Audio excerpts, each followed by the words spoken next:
You know that one person, right? The one who never breaks. The one who just handles things. When life gets tough, they seem to get stronger. While everyone else is falling apart, they're the rock, holding it all together. Maybe you know this person, or maybe this person is you. And here's the thing, nobody ever talks about. Being strong all the time is exhausting. It's not a superpower.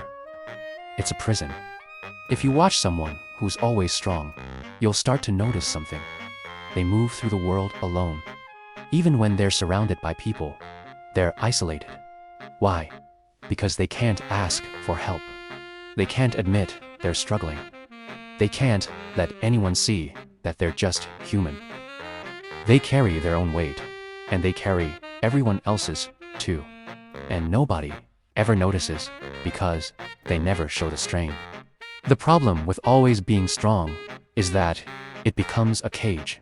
A cage that other people might have built, but one they reinforce themselves by never letting anyone see the cracks in the walls.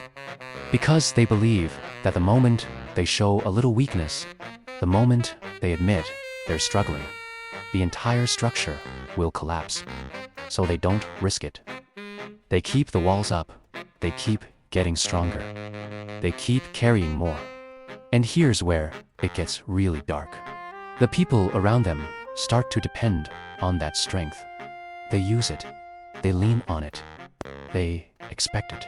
So the strong person can never stop being strong. Because if they do, they feel like everyone else will fall.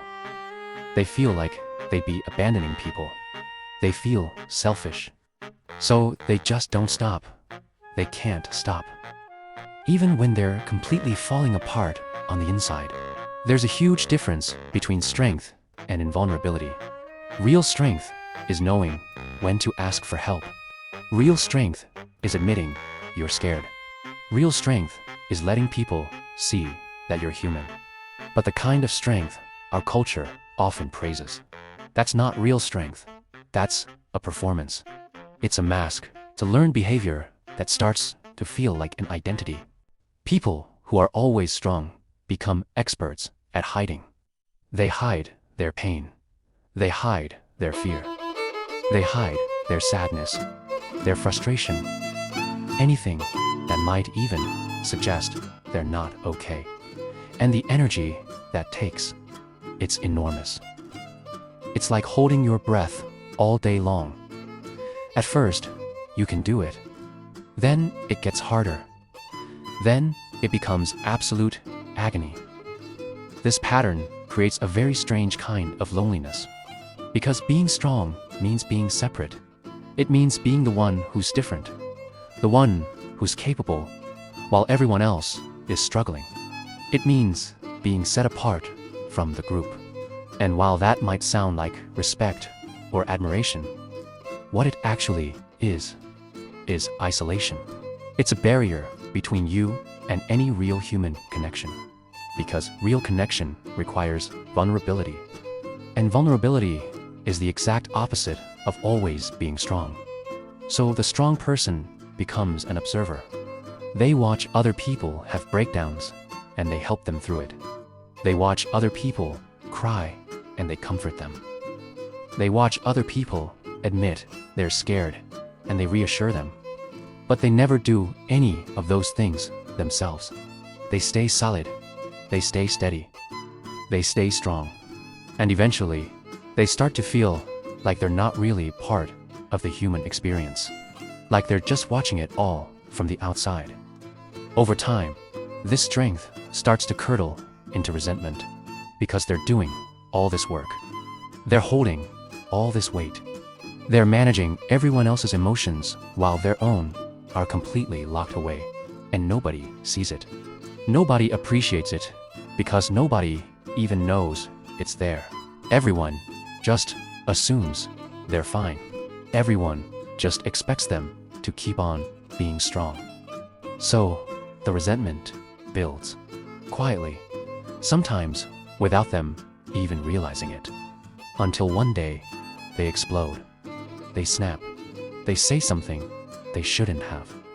And then comes the crushing guilt, because they're the strong one.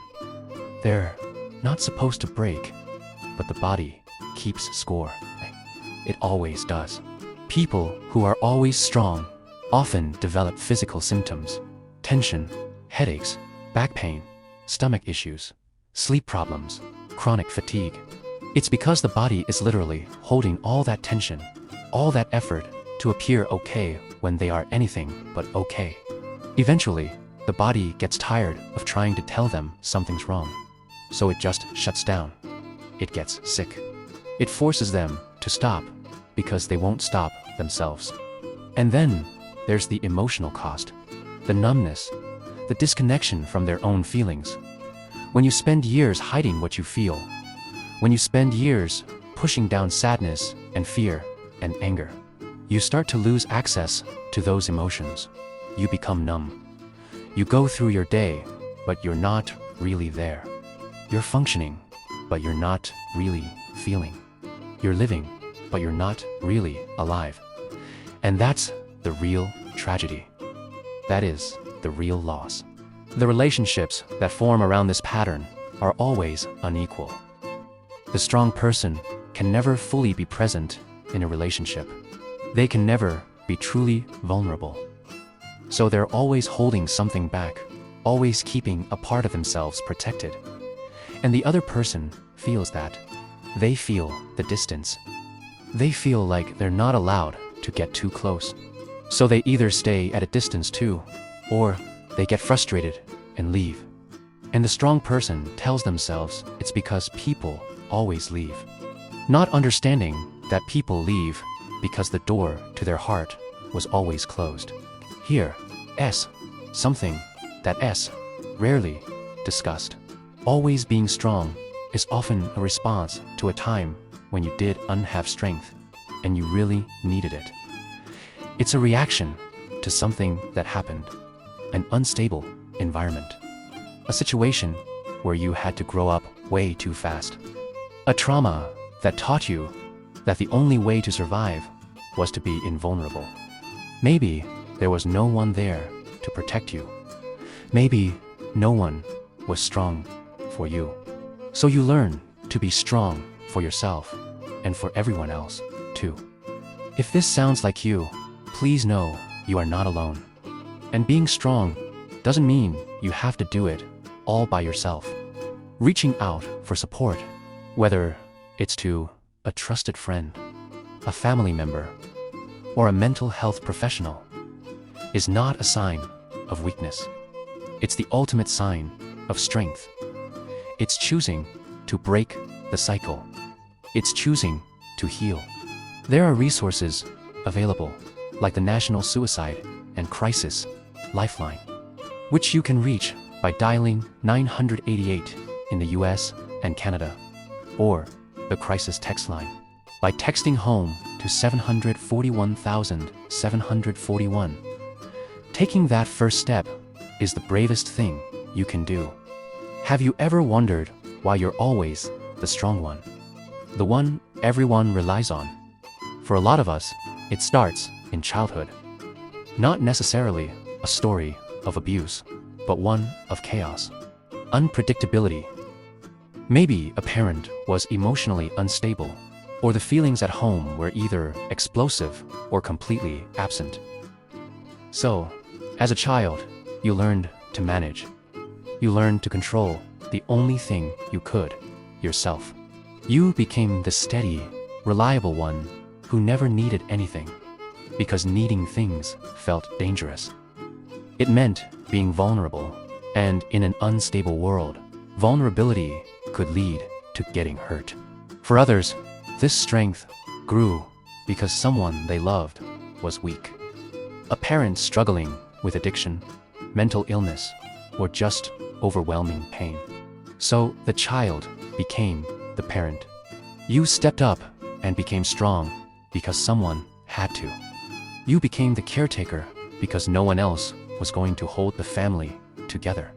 Through this, you learned that love meant sacrifice, that care meant putting yourself last, and that being strong meant being needed. It became your identity. Then there are those who grew up where emotions were seen as weakness, where crying was shameful and asking for help meant you had failed. So you learned to bottle everything up, to solve every problem alone, to never show fear, sadness, or doubt. You learned that strength was found in isolation, and power came from not needing anyone at all. The ultimate goal was to be completely self-sufficient, a fortress that no one could breach. And even now, as an adult, you might still be responding to those old messages. Stories you were told about resilience, toughness, and never giving up. Messages that said weakness was unacceptable and vulnerability was shameful. The idea that the strong survive and the weak perish. So you've spent your entire life proving you're strong, proving you're worthy, proving you deserve to survive by never, ever allowing yourself to be anything else. But what's the real cost of always being strong? The truth is, you start to lose yourself. You lose touch with what you actually want and what you actually feel. You lose the ability to be a little selfish, to prioritize your own needs, to say no, to simply rest. You lose the ability to ask for help, to just be human. All in the name of being strong, reliable, and never a burden. And the worst part, by the time you realize the price you're paying, you've already paid so much. Years of holding tension in your body, years of swallowing your own pain, years of being the rock for everyone else while your own foundation was crumbling. Years of isolation disguised as strength and disconnection disguised as stability.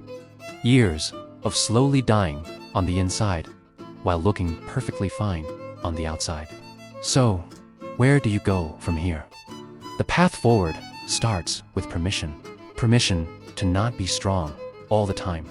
Permission to be weak, to need things, to ask for help. Permission to cry, to admit you're scared, to finally be human. But giving yourself that permission is incredibly hard when every cell in your body is screaming that you have to be strong to survive. It's a slow process. It requires letting people see you, not all at once, but little by little. Just showing the small cracks in the armor, sharing a small admission of struggle, allowing for tiny moments of vulnerability. And then you watch. You watch to see if people leave when they see the real you. And you know what? Most of the time, they don't. Most of the time, they get closer. They care more. They love you deeper. Because suddenly, you're not a machine anymore. You're a real person. You're relatable, not invincible. This journey requires learning that your worth is untied to what you can do or how much you can endure. You are valuable just by existing. You don't have to earn love through your strength. The people who truly matter will stay, even if you're not always strong. They'll stay even if you're struggling. They'll stay even if you need them. And it requires grieving. Grieving all the things you missed while you were so busy being strong. The moments of pure, unburdened joy. The experiences of real, deep connection.